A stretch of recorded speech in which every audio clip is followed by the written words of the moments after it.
On this board, we're talking about Roth IRA index funds. Let's jump right in. Now, what is an IRA, an IRA? What is that? Well, an IRA, an IRA is an individual retirement account.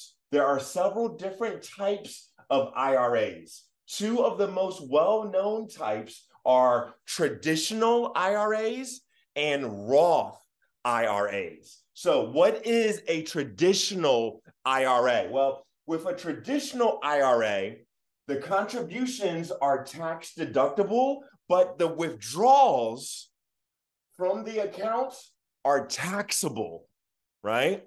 So, when you're contributing, right, you're able to take the tax deduction, but when you reach retirement age and you're withdrawing the funds from the account, those withdrawals are fully taxable, right? Under a traditional IRA. But under a Roth IRA, the contributions are not tax deductible, but the withdrawals from the account are not taxable. All right. So therefore, it's the trade-off, right? So for a Roth IRA, you don't get the tax deduction regarding your contributions into a Roth IRA, but during retirement, when you're withdrawing the funds from the account, the withdrawals are fully tax-free, tax-free. So you can end up saving a ton of money through the Roth IRAs, right?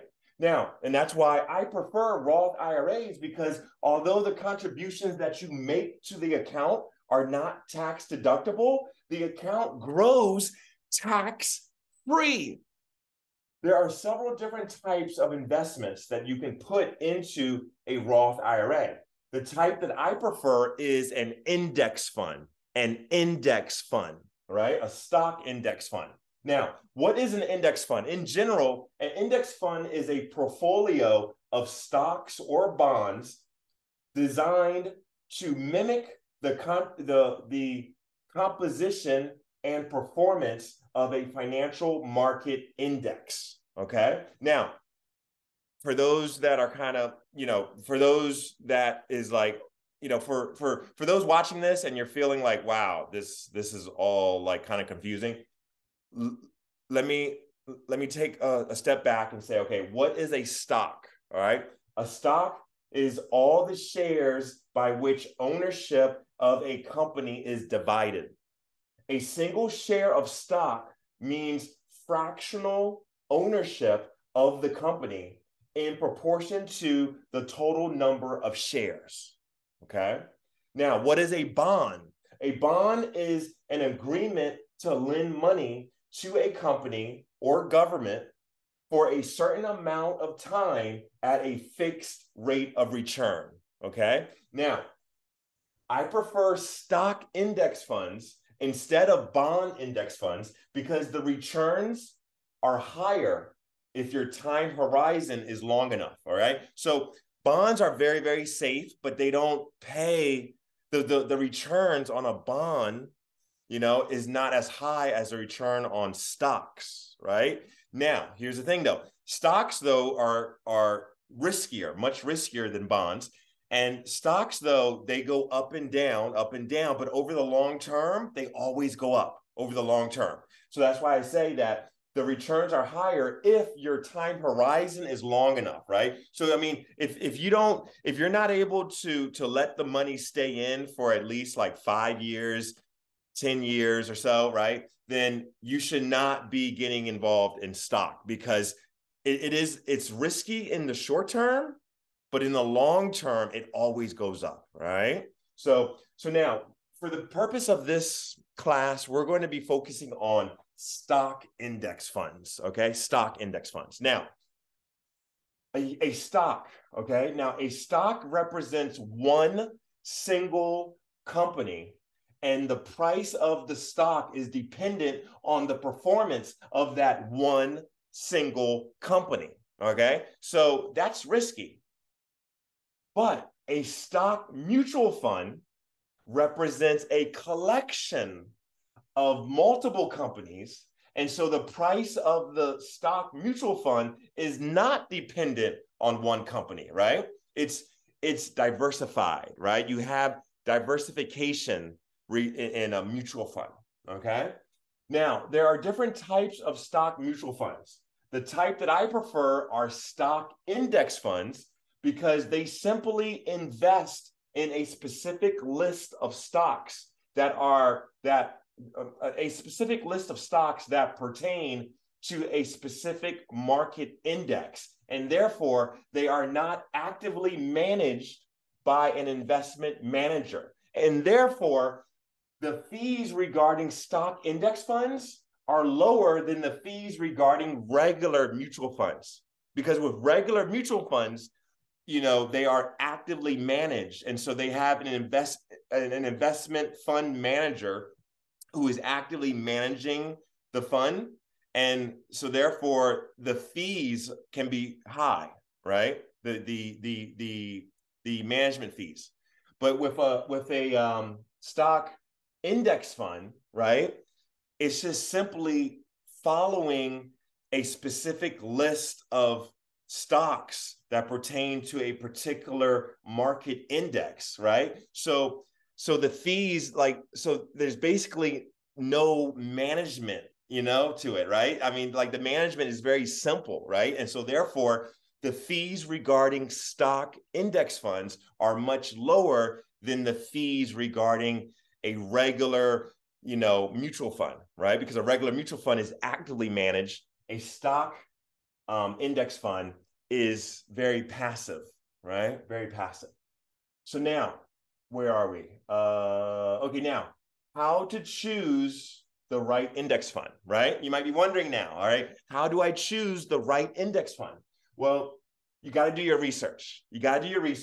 Compare multiple index funds, okay? Look at these things in particular. Look at the minimum investment. Some of these funds have a minimum investment, right? Like for example, Vanguard, might say, okay, you need to have at least, your initial investment must be at least $3,000, it might be something like that, right? But other funds might not have any type of minimum investment, right? So you want to look at that. You want to look to see, is there any type of minimum investment? Number two, very important, expense ratio. You have to look at the expense ratio because you want to know what are the expenses involved in this account, because the expense ratio is going to impact your return, right? Because it's going to be coming out of the fund. So for example, if the expense ratio is 0.02%, then that's $2 for every $10,000 invested, right? That's a very low expense ratio, by the way, right? I would say anything under 0.05% is good and low, right? So you want a very low expense ratio, right? Because you want to maximize the return that you're getting from the investment. You don't want to be paying these fees. And that's the thing. You have to watch out because a lot of these financial investment vehicles, there's a lot of hidden fees. And so you have to be careful to really understand what are the fees involved in these investments, right? So expense ratio. So you look at the expense, make sure that the expense ratio is under 0.05%, all right? 0.05%. And then number three, avoid all transaction fees. You shouldn't be paying any type of transaction fee these days, all right? So really look into that. Make sure that there's no transaction fee, right? And number four, look at the type of market index the fund tracks, right? Now, the most popular index is the S&P 500 index, right? So you definitely want to look into that, but look to see what's the index that the fund tracks. Now, how to invest in an index fund. Now, how in particular do you invest in an index fund? Well, you have to open up a brokerage account, okay? So you want to research and compare several brokerage companies and choose the one that you determine to be the best for you. Make sure you choose the brokerage company that is the original provider of the index fund that you plan to invest in. For example, when you're doing your research regarding index funds, suppose that you find an index fund, suppose that you find a Fidelity index fund. Well, if you want to, invest in a Fidelity index fund, it's best that you choose Fidelity to be your brokerage company, right? Or if you find like a Vanguard index fund that you really like, right? Then make sure you choose Vanguard to be your brokerage company, right? So just make sure, because that way you avoid unnecessary fees, right? And then number two, invest through your brokerage account, right? Now consider setting up a Roth IRA account as well as a non-retirement account, right? And you should consider having both, right? A Roth IRA as well as a non-retirement account, right? And also, oh, this is big. Also, make sure you set up a monthly auto invest so that you are investing automatically every month, right? It's called dollar cost averaging, where you're investing every month into your investment account, right? That's huge, because that way you don't have to think about it. It's just your investing is on autopilot, and so that's awesome. All right, if you have any questions, let me know, and I'll see you next time on the next video.